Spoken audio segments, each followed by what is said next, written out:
Assalamualaikum warahmatullahi wabarakatuh. A'udzu billahi minasyaitonir rajim. Bismillahirrahmanirrahim.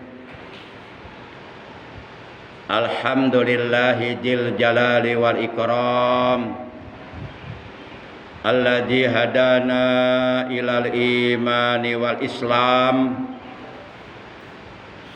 wa akramana bi syariati nusukil haji ilal baitil haram.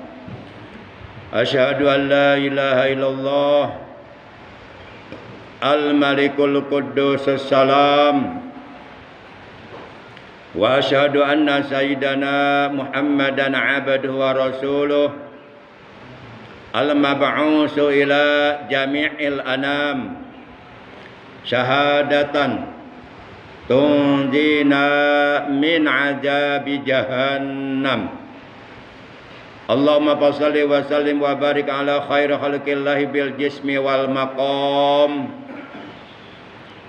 sayyidina wa habibina wa syafi'ina wa qurrati a'yunina wa maulana Muhammad wa ala alihi wa ashabil kiram alladzina jahadu fi sabilillahi bisayfil mujahadah bil hikmati wal kalam wa ba'du. Ma'asyiral muslimin, seiman, seagama, seakidah, segenap jamaah majlisul ilmi, jamaah pengajian rutin hari Sabtu ba'da subuh Musalla Nurul Hidayah RT 05 RW 07 Komplek TNI AD Ditbekang yang seluruhnya saya hormati, rahimakumullah wa hadakumullah wa hafizakumullah. Yang pertama dan yang paling utama tentu tidak lain melainkan puja dan puji syukur selalu kita panjatkan kepada Allah yang Maha Ghafur, yang telah menganugerahkan kepada kita nikmat umur yang barokah, juga nikmat sehat walafiat yang barokah, serta nikmat-nikmat yang lainnya yang tiada terhingga, terutama nikmat iman, Islam dan ihsan, juga nikmat ilmu yang disertai hidayah, ilmu yang barokah, ilmu yang dapat menghasilkan berbagai macam amal soleh, amal kebaikan, amal ibadah untuk bekal kita nanti di alam akhirat.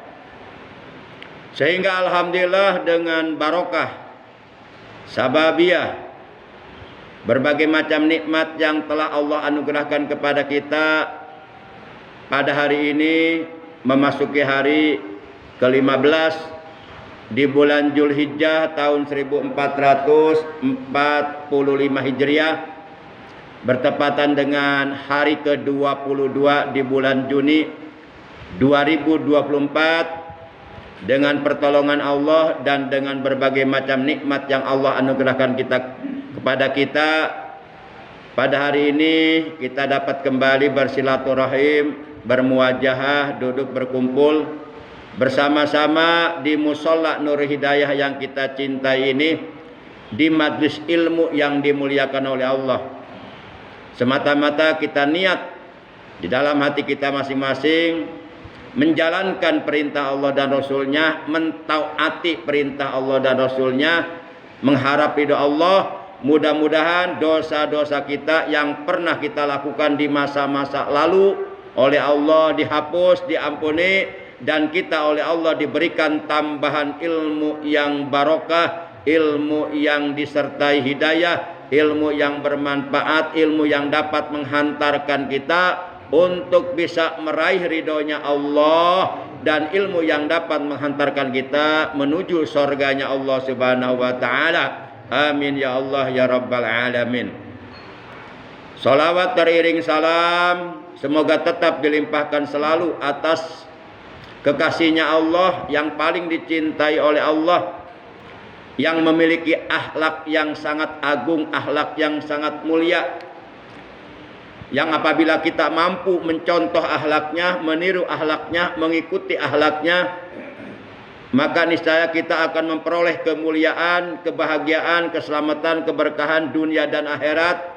Beliau adalah panutan kita, paduka alam yang mulia, baginda tercinta, Nabi Agung, Nabi besar Muhammad sallallahu alaihi wasallam beserta seluruh keluarga beliau, para sahabat beliau dan seluruh pengikut beliau yang tetap setia, yang tetap cinta kepada beliau, yang tetap istiqomah menjalankan segala perintah beliau, mengamalkan sunnah-sunnah beliau, melaksanakan wasiat-wasiat beliau, dan tetap istiqomah dalam mensiarkan, mengagungkan, sekaligus mempertahankan syariat, ajaran agama Islam yang telah dibawa oleh beliau. Yang mudah-mudahan kelak di hari kiamat kita dan keluarga kita, juga saudara-saudara kita semuanya oleh beliau benar-benar diakui sebagai umatnya, mendapatkan syafaatul ujma dari beliau, di hari kiamat mendapatkan minum dari air telaga beliau, dan dikumpulkan di bawah arasnya Allah bersama rombongan para nabi, para siddiqin, para syuhada, para solihin, para aulia Allah, para kekasihnya Allah, dalam keadaan bahagia, dalam keadaan sejahtera, dalam keadaan aman. Amin ya Allah ya Rabbal Alamin. Ma'asyiral muslimin rahimakumullah wa hadakumullah. Hari ini pengajian rutin kita adalah pengajian rutin merupakan pertemuan yang ke-590. Mari kita awali pengajian rutin kita pada pagi hari ini sebagaimana biasa, yaitu dengan pembacaan Ummul Quran dan dengan pembacaan sholawat atas kekasihnya Allah, yang pahalanya dari kedua bacaan tersebut yang akan kita baca, kita hadiahkan pahalanya untuk seluruh ahli kubur keluarga kita yang telah mendahului kita, terutama untuk kedua orang tua kita, kakek nenek kita, para sesepuh kita, kemudian guru-guru kita, paman bibi kita, kakak adik kita, anak cucu kita, ponakan-ponakan kita, dan sahabat-sahabat kita. Semoga mereka semuanya selama berada di alam barzah, selama berada di alam kubur, selalu berada dalam rahmatnya Allah, selalu berada dalam kasih sayangnya Allah, selalu berada dalam ampunan Allah. Alam kuburnya, alam barzahnya oleh Allah diluaskan, dilapangkan, diterangkan, dijadikan raudhah miriyadil jinan, dijadikan taman daripada taman-taman sorga. Dan semoga mereka selama berada di alam kubur mendapatkan berbagai macam nikmat kubur, dan oleh Allah diselamatkan dari azab kubur sampai datangnya hari kiamat. Dan kita doakan pula anak cucu kita, ponakan-ponakan kita yang sedang menuntut ilmu di pondok pesantren. Kita doakan semoga mereka oleh Allah dikaruniai umur yang panjang yang barokah, selalu disehatkan badannya, johir batinnya, dimudahkan dalam mencari ilmunya, dilancarkan dalam mencari ilmu agama, diberikan kepada mereka oleh Allah ilmu yang bermanfaat, yang barokah, yang disertai hidayah, dibaguskan akhlaknya, disolehkan hatinya, dan kelak di kemudian hari semoga mereka dijadikan orang-orang yang berguna, orang-orang yang bermanfaat, terutama bagi agama juga bagi umat manusia. Yang sedang sakit kita doakan semoga yang sedang sakit dengan barokah Fatihah dan sholawat yang akan kita baca oleh Allah lekas disembuhkan dari sakitnya dan diberikan kesehatan seperti sedia kala sehingga dapat beribadah, dapat beraktivitas di dalam kesehariannya. Amin ya Allah ya Rabbal Alamin. Bitil ganiyatil Fatihah. A'udzu billahi minasyaitonir rajim. Bismillahirrahmanirrahim. Alhamdulillahi rabbil alamin. Ar-Rahmanir-Rahim. Maliki yaumiddin. Iyyaka na'budu wa iyyaka nasta'in. Ihdinas siratal mustaqim. Siratal ladzina an'amta 'alaihim ghairil maghdubi 'alaihim waladdallin. Rabbighfir lana amin. Ya Rabbi bil Mustafa balligh maqasidana waghfir lana ma madha ya wasi'al karami. Ya Rabbi bil Mustafa balligh maqasidana سيدنا واغفر لنا ما مضى يا واسع الكرم هو الحبيب الذي ترجى شفاعته لكل هول من الأهوال مقتهم يا رب بالمصطفى بلغ مقاصدنا واغفر لنا ما مضى يا واسع الكرم نبينا قدوة للناس لازمة نبينا رحمة للكون شاملة يا رب بلغ مقاصدنا واغفر لنا ما مضى نبينا مصطفى من أكرم البشر نبينا مصطفى من أجمل الصور يا رب بالمصطفى بلغ مقاصدنا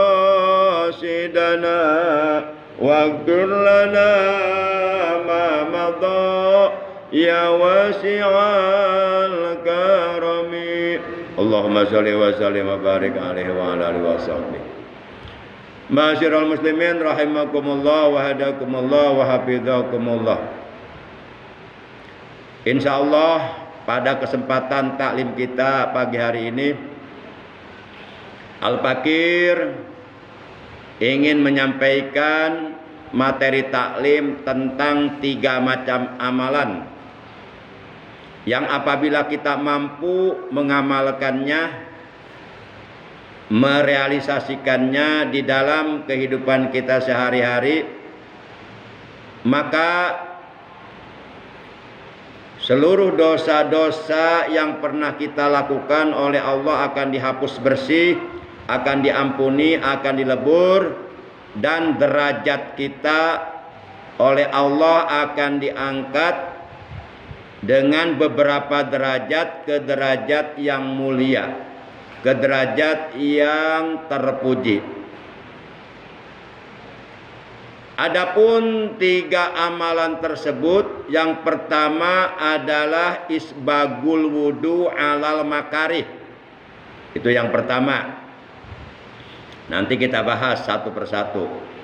Yang kedua adalah kasratul huta ilal masajid. Dan yang ketiga adalah intijarus sholati ba'da sholah. Para jamaah yang dimuliakan oleh Allah Subhanahu wa taala, baik yang 3 macam amalan tersebut kita bahas satu persatu. Yang pertama adalah isbagul wudu alal makarih, artinya menyempurnakan wudu atas hal-hal yang tidak disukai.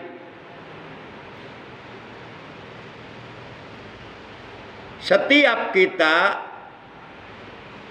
manakala berwudu, terutama berwudu ketika kita akan mengerjakan kewajiban sholat fardu 5 waktu, dan ataupun ketika kita berwudu akan mengerjakan kewajiban sholat Jumat.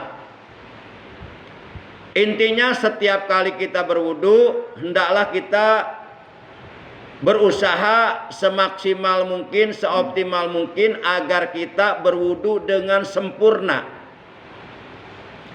Karena berwudu dengan sempurna itu diperintahkan oleh Nabi kita. Beliau pernah bersabda, ijakum ta ila shalah fa asbigil wudu. apabila engkau hendak mengerjakan sholat, baik sholat-sholat sunnah, terlebih sholat-sholat yang hukumnya wajib, maka sempurnakanlah wudumu. Kalau kalimatnya sempurna, itu udah pasti wudunya sah. Minimal paling tidak wudunya sah lah. Ya syukur-syukur wudunya bisa sempurna. Kalau sempurna itu lebih dari sah. Karena logikanya enggak mungkin wudu seseorang bisa mencapai kesempurnaan kalau wudunya saja tidak sah. Minimal paling tidak sah dulu wudunya. Wudu yang sah tentu wudu yang memenuhi fardu-fardu wudu. Wudu yang sah adalah wudu yang memenuhi kewajiban-kewajiban dalam berwudu. Dan wudu yang sempurna adalah wudu bukan hanya memenuhi fardu-fardunya wudu, akan tetapi juga seluruh kesunahan-kesunahan wudu dikerjakan. Baik kesunahan-kesunahan wudu yang dilakukannya sebelum kita berwudu, dan ataupun kesunahan-kesunahan wudu yang ada di dalam wudu itu sendiri, dan kesunahan-kesunahan wudu setelah kita selesai berwudu. Nah, apabila seluruh fardu-fardu wudu, seluruh perkara-perkara yang wajib dilakukan di dalam wudu kita kerjakan, dan seluruh kesunahan-kesunahan wudu pun kita kerjakan, insya Allah wudu yang kita lakukan akan sempurna. Dan kita diperintahkan oleh Nabi, apabila engkau hendak mendirikan sholat, sempurnakanlah wudunya. Cuma minimal paling tidak wudunya sah. Sebab kalau wudunya tidak sah, kemudian kita sholat, otomatis sholatnya juga enggak sah. Karena salah satu di antara syarat sahnya sholat adalah suci, bersih dari hadas kecil dan dari hadas besar, juga dari berbagai najis. Nah, kalau wudunya tidak sah, kita melakukan sholat, berarti kita melakukan sholat dalam keadaan masih punya hadas. Rasulullah Shallallahu Alaihi Wasallam beliau pernah menegaskan dalam hadisnya, la sholata liman ahdasa.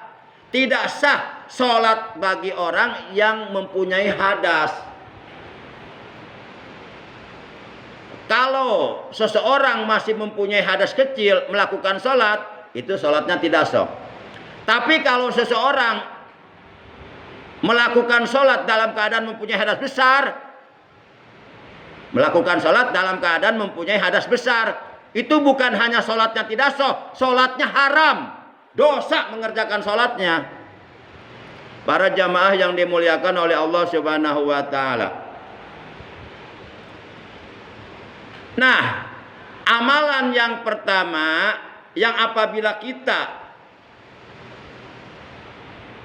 mengamalkannya, merealisasikannya di dalam setiap kali kita berwudu, kita selalu berusaha untuk menyempurnakan wudu kita. Ini amalan termasuk amalan yang menyebabkan kita mendapatkan jaminan ampunan seluruh dosa. Dosa-dosa kita oleh Allah akan dihapus bersih, bagaikan bayi yang baru dilahirkan tanpa dosa. Dan derajat kita oleh Allah akan diangkat dengan beberapa derajat, baik di dunia maupun nanti di akhirat. Ini yang pertama, namanya isbagul wudu alal makarih. Menyempurnakan wudu atas hal-hal yang tidak disukai. Yang dimaksud hal-hal yang tidak disukai ini, maksudnya adalah ketika kita sedang dalam keadaan sakit, meriang, atau sakit-sakit yang lainnya, tapi kita tetap berusaha untuk menyempurnakan wudu kita. Tentu dalam keadaan sakit seperti itu sulit kita berusaha untuk menyempurnakan wudu kita. Namun kita tetap berusaha. Nah, ini yang dimaksud atas hal-hal yang tidak disukai. Tentu kita enggak suka dalam keadaan meriang menyempurnakan wudu kita. Paling wudunya asal-asalan, karena kitanya sedang meriang. Apalagi kalau kata dokter enggak boleh kena air. Kemudian dokternya bilang, Jadi kamu nggak usah wudhu aja, sholat aja langsung, geblek. Dokter geblek gitu, dokter nggak paham agama itu. Kalau umpama tadi nggak, tapi nggak ada insya Allah. Mudah-mudahan seluruh dokter-dokter di Indonesia, dokternya soleh-solehah lah, ya, paham-paham agama semuanya. Kecuali dokter yang non muslim, saya nggak tahu itu. Para jamaah yang dimuliakan oleh Allah Subhanahu wa taala. Dalam keadaan sehat, bugar, normal, kita berwudu dengan sempurna, itu biasa. Nah, yang luar biasa, dalam keadaan sakit sekalipun kita masih bisa, masih mampu melakukan wudu dengan sempurna. Ini yang dimaksud atas hal-hal yang tidak disukai. Jadi isbagul wudu alal makarih, menyempurnakan wudu atas hal-hal, atas situasi kondisi yang tidak disukai oleh diri kita sendiri. Para jamaah yang dimuliakan oleh Allah Subhanahu wa taala. Apalagi kalau kita bisa melakukan dawamul wudu. Dawam wudu artinya senantiasa selalu dalam keadaan punya wudu. Kapanpun, dimanapun, dalam keadaan bagaimanapun, kita selalu dalam keadaan punya wudu. Selalu dalam keadaan badan kita suci, bersih dari hadas kecil, apalagi dari hadas besar. Ini disukai oleh Allah, disukai oleh Rasulullah, dan disukai oleh seluruh para malaikat. Makanya ketika ada orang bisa dawamul wudu, maka orang tersebut selalu dijaga oleh malaikat rahmatnya Allah. Dan dawamul wudu itu banyak fadilahnya, banyak keutamaannya, banyak keistimewaannya, banyak keuntungannya. Di antaranya akan terjaga dari perbuatan dosa. Mau menyentuh perempuan aja nggak berani, takut batal wudunya.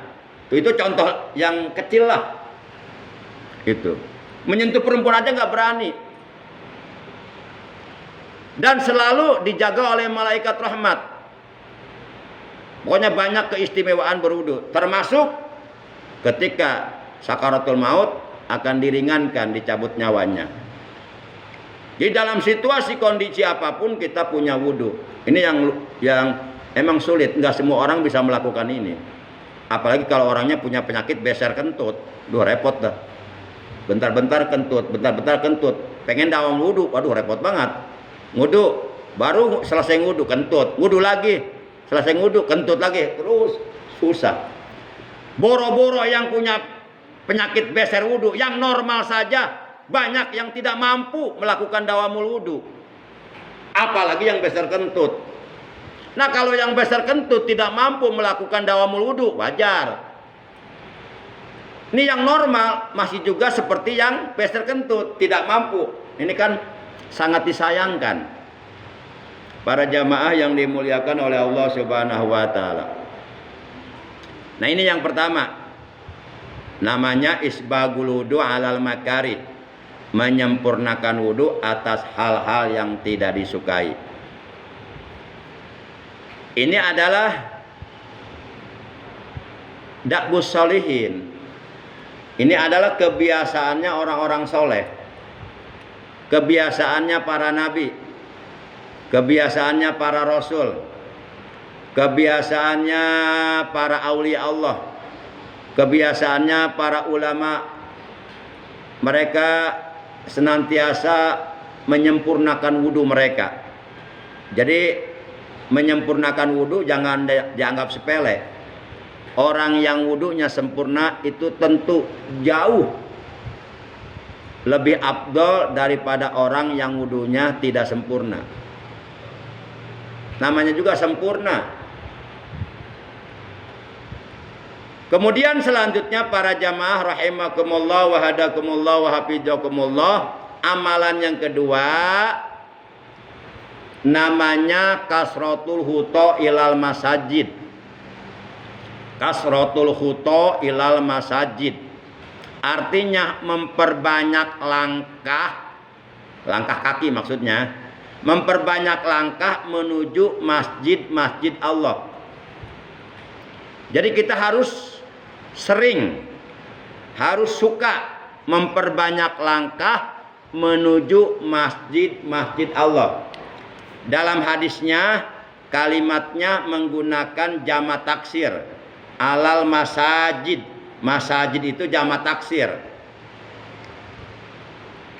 Isi mufradnya masjid. Kalau dijamak taksirkan menjadi masajid, mengikuti wajan mafa'il. Jadi itu bentuknya jamak taksir. Jamak taksir itu menurut ilmu nahwu adalah mataghayyara an bina'i mufradihi. Kalimat yang sudah berubah dari bentuk mufradnya. Bentuk mufradnya masjidun. Tapi kalau dijamak taksirkan menjadi masajid, berubah.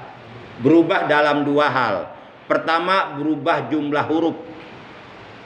Kalau masjidun mufrad itu jumlah hurufnya 4, mim, sin, jim, dal. Tapi kalau masajidun bertambah jumlah hurufnya, mim, sin, alif, jim, dal, jadi 5 huruf. Yang kedua, berubah harokatnya, sakalnya, barisnya. Kalau masjidun sakalnya fathah, sukun, kasroh, domatain.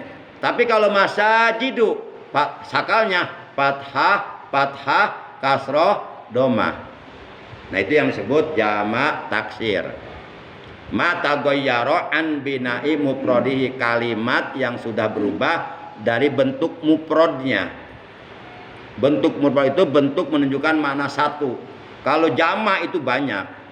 Kalau dua tasniyah atau musanna. Para jamaah yang dimuliakan oleh Allah. Nah dalam hadisnya kalimatnya berbentuk jamak taksir. Jadi kasratul huto alal masajid, memperbanyak langkah kaki menuju masjid-masjid Allah. Jadi bukan hanya satu masjid, bukan hanya masjid anu saja. Karena di atas permukaan bumi ini banyak masjid-masjid Allah. Nah kalau perlu kita datangi semuanya. Nggak mungkin. Apalagi sealam dunia. Tentu bapak-bapak, tentu kita semuanya ingin melangkahkan telapak kaki kita ke Masjidil Haram, ke Masjidil Aqsa, ke Masjid Madinah, di Masjid Nabawi di Madinah, dan masjid-masjid lain. Nah kita harus memperbanyak langkah kaki menuju masjid-masjid Allah yang ada di muka bumi. Jadi enggak hanya satu masjid.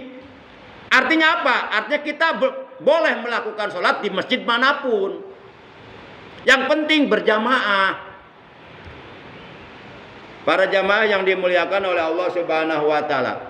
Rasulullah di Mekah mendapatkan berbagai macam kendala dalam berdakwah. Mendapatkan berbagai macam tantangan, cemoohan, caci makian, hinaan, ejekan, bahkan ancaman pembunuhan. Rasulullah tidak nyaman melakukan ibadah di Mekah, disuruh hijrah ke Madinah. Di Madinah Rasulullah bangun masjid. Jadi yang pertama kali dibangun, yang pertama kali dilakukan Rasulullah ketika beliau sampai di Madinah adalah membangun masjid. Artinya kita boleh melakukan sholat dimanapun. Yang jelas dimanapun di atas permukaan bumi ini, yang namanya masjid-masjid Allah adalah tempat untuk kita beribadah kepada Allah. Bahkan kita kalau bisa mah sholat jangan hanya di satu masjid saja. Karena dalam hadisnya bentuknya jamak. Memperbanyak langkah menuju masjid Allah. Berarti masjidnya banyak di mana aja. Jadi bentuknya enggak menunjukkan mana satu. Enggak satu masjid saja. Para jamaah yang dimuliakan oleh Allah Subhanahu wa taala. Karena setiap satu langkah kaki yang kita langkahkan menuju masjid Allah, itu ada perhitungannya. Dicatat. Apalagi kalau kita mau menuju masjid untuk melaksanakan sholat Jumat. Itu satu langkah kakinya dicatat pahala baginya. Pahala ibadah sunnah 20 tahun. Satu langkah itu. Masya Allah. Luar biasa.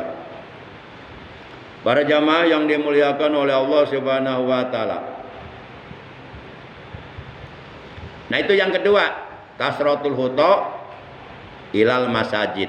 Memperbanyak langkah menuju masjid-masjid Allah. Untuk apa? Ya tentu untuk ibadah di masjid itu. Untuk taklim, untuk hadir pengajian rutin, untuk sholat berjamaah, untuk silaturahim, untuk memakmurkan masjid, dan untuk melakukan berbagai macam kegiatan-kegiatan yang sesuai dengan ridha Allah di masjid-masjid tersebut. Nah, ini biasanya yang bisa melakukan amalan ini jamaah tabligh ini. Iya, mereka masjid-masjid didatangi oleh mereka. Mungkin kalau kita mah masjid ini lagi. Sampai bosan nih. Enggak sih, enggak bosan. Inilah. Kalau jamaah tabligh masjid anu di daerah anu terus dipapai bahkan sedunia. Nah, berarti jamaah tabligh ini mengamalkan hadis ini. Kasratul huta ilal masajid, memperbanyak langkah menuju masjid-masjid Allah. Nah, kita belum mampu seperti itu. Biarkan mereka aja, kita jangan. Kayak kita belum mampu. Lah, harus ninggalin keluarga, ninggalin istri. Saya khawatir nanti istri saya ada yang goda. Saya nggak ada keluar, istri saya digoda nanti. Khawatir. Para jamaah yang dimuliakan oleh Allah Subhanahu wa taala. Bercanda. Insya Allah dijaga oleh Allah. Nah, itu yang kedua. Kemudian yang ketiga yang ketiga juga sepertinya berat juga nih. Sepertinya kita belum ada kemampuan untuk mengamalkannya nih. Ya, bukan bapak-bapak, saya sendiri belum kayaknya. Tapi nggak apa-apa, kalau untuk ilmu harus disampaikan ya. Soal mengamalkan atau tidak itu lain lagi urusannya nanti. Nanti itu kaitannya dengan pertolongan Allah. Kalau Allah kasih pertolongan, yang berat akan jadi ringan, yang jauh akan dekat, yang sulit akan menjadi mudah. Kalau Allah kasih pertolong, ya minimal ilmunya dulu tahulah. Yang ketiga namanya intijarus sholah ba'da sholah, menanti atau menunggu datangnya waktu sholat setelah kita selesai mengerjakan sholat. Barusan kita selesai nih mengerjakan sholat subuh, udah jangan kemana-mana, tunggu datangnya waktu juhur. Nah, mampu belum enggak? Udah di sini aja terus. Selesai sholat juhur, tunggu datangnya sholat asor. Selesai sholat asor, tunggu datangnya sholat maghrib. Selesai sholat maghrib, tunggu datangnya sholat isya. Selesai sholat isya, tunggu datangnya sholat subuh. Berarti 24 jam di masjid terus, nggak kemana-mana, nggak ikhtiar, nggak usaha. Ada siapa? Ini pekerjaan jamaah tabligh ini. Nah, kita belum kuat. Ya, kita mah enggak. Kalau belum mampu seperti itu, minimal paling tidaklah kita berusaha 30 menit menjelang masuknya waktu sholat, kita sudah berwud dan kita sudah berada di dalam masjid atau musola. Masih enggak mampu 30 menit sebelumnya, 20 menit lah. Masih enggak mampu 10 menit sebelum masuk sholat, kita udah berwudu, udah sholat tahiyatul masjid, udah ada di dalam masjid. Masih nggak mampu, usahakan 5 menit sebelumnya dah. Masih nggak mampu, usahakan 1 menit aja sebelumnya. Kita udah berwudu, udah ada di dalam masjid, menunggu datangnya waktu sholat. Masih nggak mampu juga, terserah lu. Wah, mereka mah nggak ada niat. Tapi kita menunggu datangnya waktu sholat, memang yang bagus di masjid, di dalam masjid. Lagi baca Quran, sedang baca Quran, sedang baca sholawat, sedang berzikir dan sebagainya. Tapi bukan berarti tidak boleh kita menunggu datangnya sholat di rumah, boleh. Artinya nih, umpama zuhur jam 12. Nah, kita jam tengah 12 itu udah ke air. Udah mandi, udah gosok gigi, udah wudu. Di rumah kita nunggu datangnya waktu zuhur sambil baca Quran. Boleh di rumah. Malah bagus rumah kita dipakai ibadah. Jadi kita punya rumah jangan hanya sekedar dipakai tidur, dipakai begitu-begituan sama istri, jangan.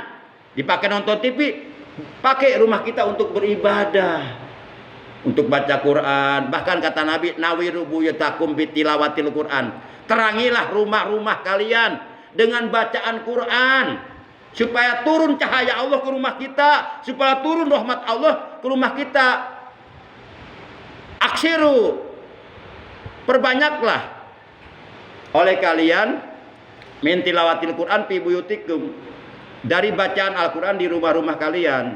Nah itu. para jamaah. Kita boleh nunggu datangnya waktu sholat di rumah kita dalam keadaan sudah punya wudhu, lagi baca Quran atau lagi bersolawat atau lagi berzikir, silakan. Boleh enggak nunggu datangnya waktu sholat di rumah sambil nonton TV? Silakan lah, TV kamu. Boleh, cuma alangkah baiknya sambil baca Quran. Boleh, nggak apa-apa. Mau nyetel TV 24 jam tiap hari juga silakan, nggak apa-apa. TV kamu, cuma nanti kita storage-nya gede. Para jamaah yang dimuliakan oleh Allah Subhanahu wa taala. Nah, itu yang ketiga, intizarus shalah ba'da shalah, menunggu atau menanti datangnya waktu sholat setelah kita selesai melakukan sholat. Masya Allah, luar biasa. Ini pekerjaannya para nabi, ini pekerjaannya para sahabat, ini pekerjaannya para ulama salafus sholih al-mutaqaddimin, ini pekerjaannya para aulia Allah. Mereka suka menunggu waktu sholat. Dan nanti orang yang suka menunggu datangnya waktu sholat, kelak di hari kiamat ia akan dibangkitkan dari kuburannya dan kemudian ia dikumpulkan di padang mahsyar dalam keadaan wujuhum kasamsi, wajahnya bersinar laksana sinar matahari, berterang benderang itu wajahnya. Nanti kita lihat di hari kiamat, kalau kita melihat ada wajah yang bersinar, nah ini berarti orang tersebut suka, ya pekerjaannya di alam dunia suka menunggu datangnya waktu sholat. Setelah sholat dalam keadaan punya wudhu. Cuma bagi kita seperti itu mungkin belum bisa. Ya minimal lah 10 menit atau 15 menit atau 20 menit sebelum masuk waktu sholat kita sudah punya wudhu, sudah bersih, sudah menunggu lah gitu. Nah ini amalan sepertinya amalan remeh, tapi ini disukai oleh Allah, disukai oleh para nabi, disukai oleh para rasul, disukai oleh para aulia Allah, disukai oleh orang-orang yang soleh, bahkan disukai oleh para malaikat. Ini amalan. Itulah 3 macam amalan yang mudah-mudahan ya, walaupun kita nggak mampu mengamalkan 3-tiganya, kita mohon pertolongan kepada Allah. Minimal paling tidak ada salah satu dari 3 amalan tersebut yang kita oleh Allah diberikan kemampuan untuk mengamalkannya. Coba kira-kira kita mampunya yang mana tuh? Yang pertama menyempurnakan wudhu atas hal-hal yang tidak disukai. Yang kedua memperbanyak langkah menuju masjid-masjid Allah. Yang ketiga menunggu datangnya waktu sholat setelah selesai sholat. Kira-kira menurut kita, kira-kira kita mampunya ada di mana tuh? Di yang pertama, di yang kedua, atau di yang ketiga kira-kira? Kira-kira? Atau 3-tiganya kita nggak mampu nih? Maksudnya semuanya ini semuanya mampu apa semuanya tidak mampu ini? Hah? 12. Iya. Kita kadang-kadang apalagi kalau buru-buru wudunya asal-asalan. Iya kan? Kecepet kayak wudu bebek. Lah, Masya Allah.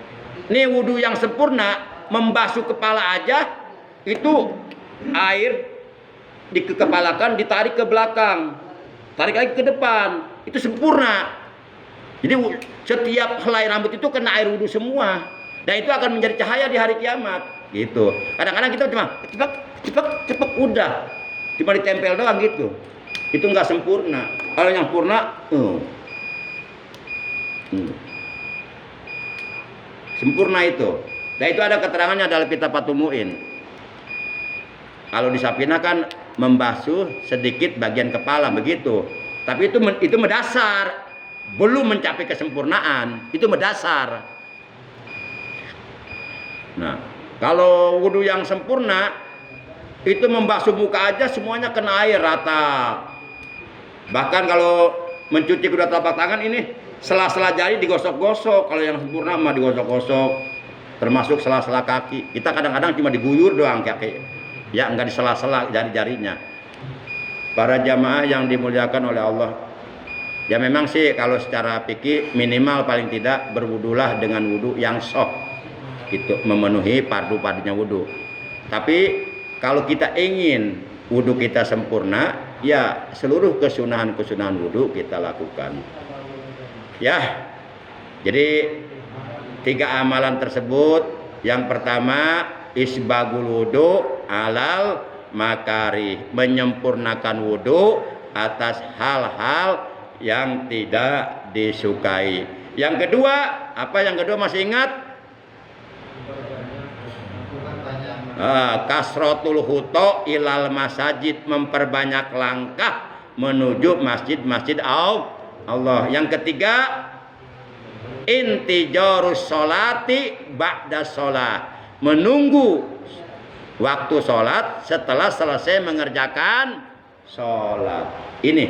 Nah ini yang saya sampaikan ada dasarnya, bukan saya ngarang sendiri, merekayasa sendiri. Dasarnya sebuah hadis sahih riwayat Imam Muslim dari Abu Hurairah.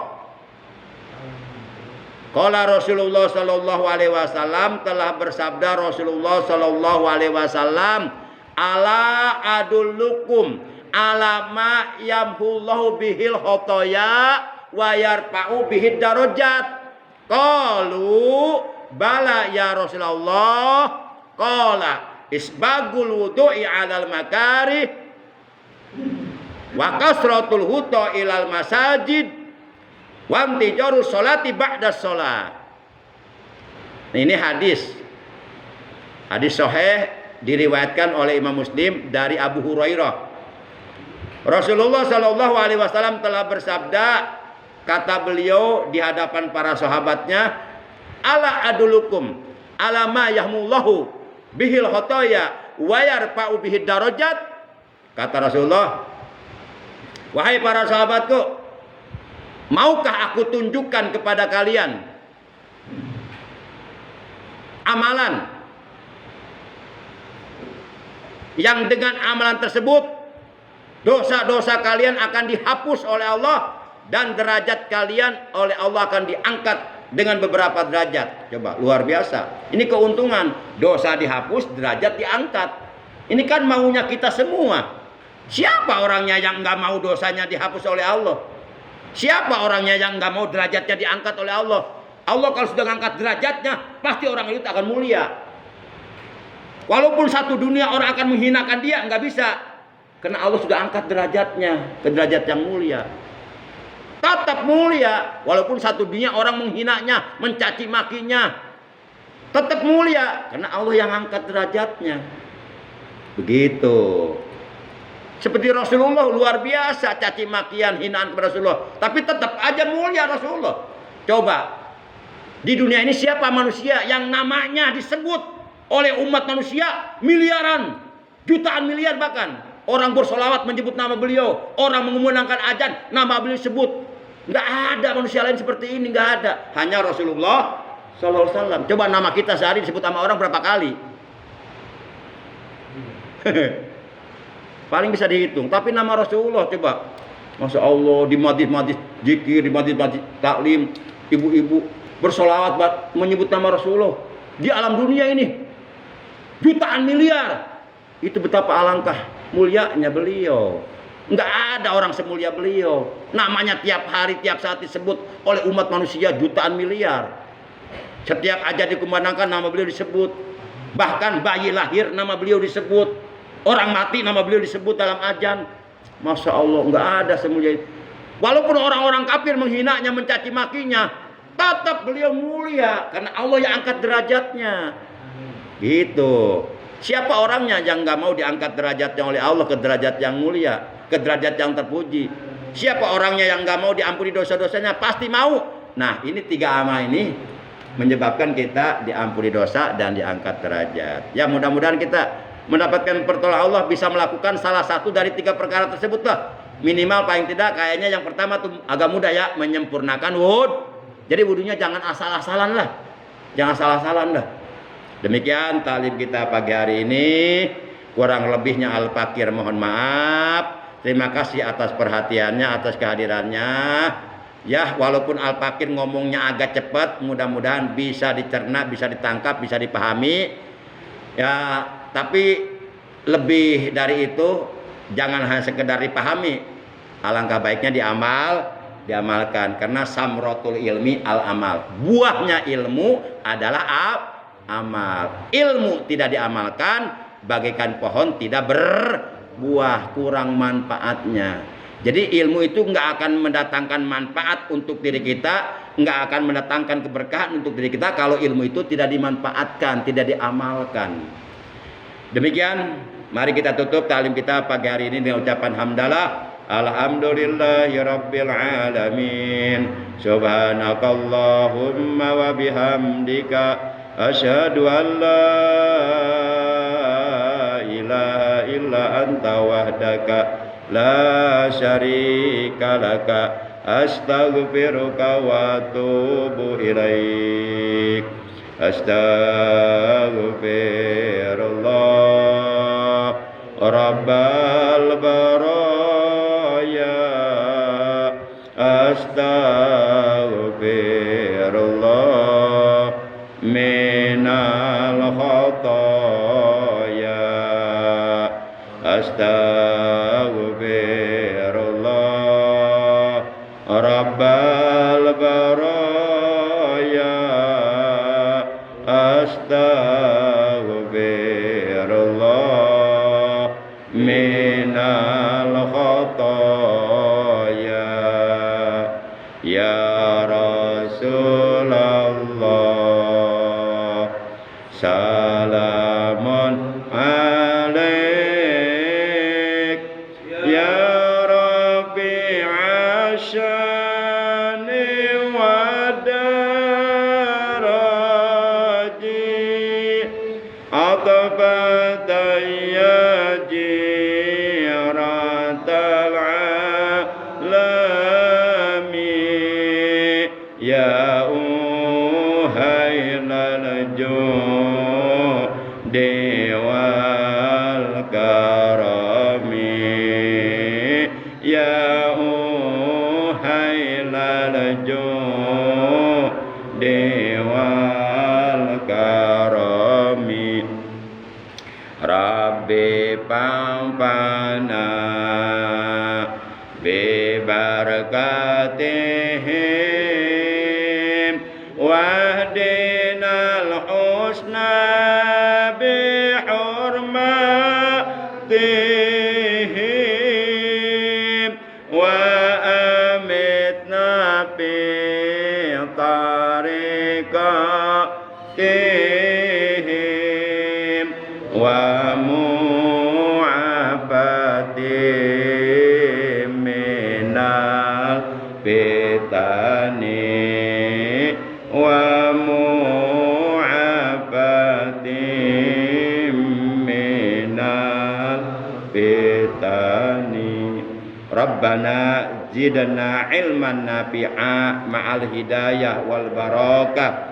Allahumma barik lana fi kulli ma a'taitana. Rabbana atina min ladunka rahmah wa hayyi lana min amrina rasada. Rabbana atina fid dunya hasanah wa fil akhirati hasanah wa qina adzabannar. Wa sallallahu ala khair khalqi sayidina Muhammadin wa ala alihi wa sahbihi wa baraka wa sallam. Walhamdulillahi rabbil alamin. Terima kasih, mohon maaf. Adanallahu wa iyyakum ajmain. Wassalamualaikum warahmatullahi wabarakatuh.